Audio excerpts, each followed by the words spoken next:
নমস্কার বন্ধুরা, আজকে আবারও একটা নতুন ভিডিও নিয়ে হাজির হয়ে গেছি। তাই পুরো ভিডিওটা স্কিপ না করে দেখতে থাকুন। আশা করি আপনাদের ভীষণ ভীষণ ভালো লাগবে। আজকে আবার সকলে মিলে চলে এসেছি শিমুরালিতে। তবে আজকে মামার বাড়ি নয়, আজকে এসেছি পিসিমণির বাড়ি। দুজনের বাড়ি একই জায়গায়, এর কারণ পিসিমণি মাকে দেখে এনেছিলেন আমাদের বাড়িতে। মানে আমার পিসি শাশুড়ি মার বাড়ি এবং আমার মামা শ্বশুর বাড়ি একই জায়গায়। তো আজকে একটা ছোট্ট অনুষ্ঠান ছিল, তো সে কারণেই আসা। তো এসে যখন ঘরে গল্পগুজব হয়ে যায়, তারপর আমাদের বড় ননদ মানে বড়দি বলল যে চলো একটিবার তোমাকে ঘুরিয়ে নিয়ে আসি। তো এর আগেও বহুবার এসেছি, কিন্তু তখন তো আর ভিডিও করতাম না। তো এখন যখন ভিডিও করছি, তাই আপনাদের সাথে শেয়ার করবার জন্য সেই পুরনো দালান, ঠাকুর দালান সমস্তগুলোই ঘুরিয়ে ঘুরিয়ে নিজেও দেখছি এবং আপনাদের সঙ্গেও সেটা শেয়ার করছি। আর বড়দিদের ছোটোবেলার অনেক স্মৃতি রয়েছে এখানে। তার কারণ ছোটোবেলায় আগেকার দিনে আমরা তো কেউই আর সেভাবে কোথাও বেড়াতে যেতাম না। পড়াশুনোর ফাঁকে ছুটি পেলে তখন সবসময় মামার বাড়ি, মাসির বাড়ি, পিসির বাড়ি এগুলোই ছিল আমাদের বেড়াতে যাবার একমাত্র ঠিকানা। তো দিদিদের, আমার হাজব্যান্ডদের অনেকেরই এই স্মৃতিগুলোই বারবার ওদের ঘুরে ফিরে আসছে। তো বড়দি সমস্তটা ঘুরে ঘুরে দেখাচ্ছে, বলছে এখানে বাঁশবাগান ছিল, ওখানে পুকুর ছিল।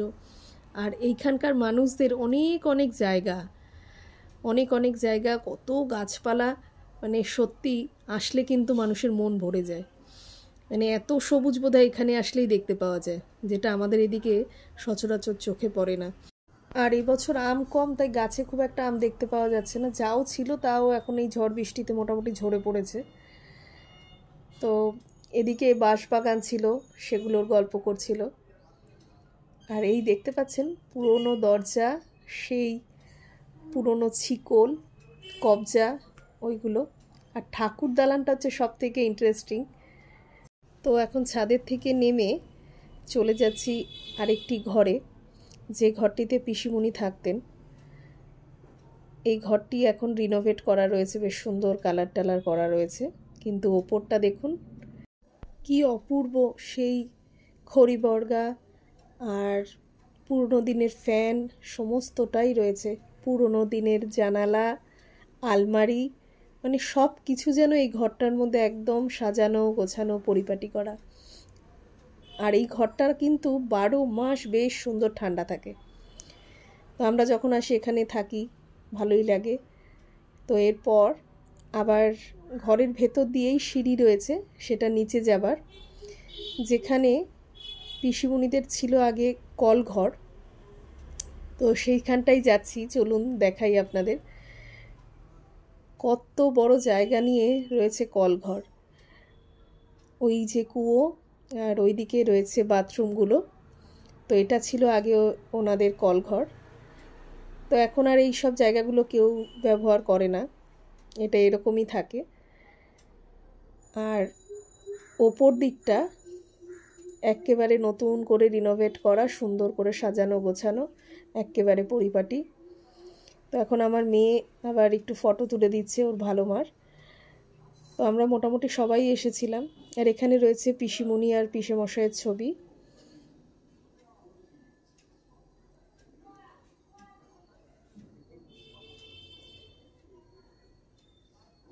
উনি আমার বড় ননদ। আর নিচের দিকেও এখন একটা ঠাকুর ঘর করা রয়েছে, এখানেও পুজো করা হয়। আর এই পিসিমণিদের বাড়িটা বেশ নাম করা শিমুরালিতে, দুর্গাবাড়ি নামে পরিচিত। এখানে প্রত্যেক বছরই দুর্গা পুজো হয়। বাড়ির পাশেই একটি পুজো মণ্ডপ করা রয়েছে। তো যাই হোক, এখন বাইরে বেরিয়েছি আর দেখতে পেলাম ওই দূরে বসে রয়েছে দুটো হনুমান। এখানে আসলে কিন্তু প্রচুর হনুমান, বাদর এসব দেখতে পাওয়া যায়। আর মানে চারিধারেই ঘোরে, আর আমার খুব ভয়ও লাগে। আসলে সব গাছগাছরায় প্রচুর ফলও থাকে, ওরা বোধহয় এইসব খাওয়ার কারণেই আসে। তো এখন সন্ধেবেলায় সকলে মিলে বসেছি একটু আড্ডা দিতে। আর আপনারা যারা আমার পুরনো ভিডিও দেখেন বা আমার সঙ্গে অনেক দিন ধরে পরিচিত তারা হয়তো অনেকেই জেনে থাকবেন যে রকমারি নামে আমার একটি চ্যানেল আছে ইউটিউবে। তো দিদিরা এখন সেই কথাই বলছে যে রকমারির ভিডিও শ্যুট হচ্ছে, তো খুব মজা করছে এইসব নিয়ে। তো যাই হোক, সকলের সাথে সময় কাটাতে সবারই ভালো লাগে, আবার কবে সবাই একসাথে হব সেই অপেক্ষা। এখন সন্ধেবেলায় আড্ডার ফাঁকে বেশ কিছুক্ষণ ফটো সেশন হয়ে গেল। তো আজকের ভিডিওটি আর খুব বেশি বড় করব না, এখানেই শেষ করছি। সকলে ভালো থাকুন, সুস্থ থাকুন, সাবধানে থাকুন। আবারও খুব শিগগিরই একটি নতুন ভিডিও নিয়ে হাজির হয়ে যাব।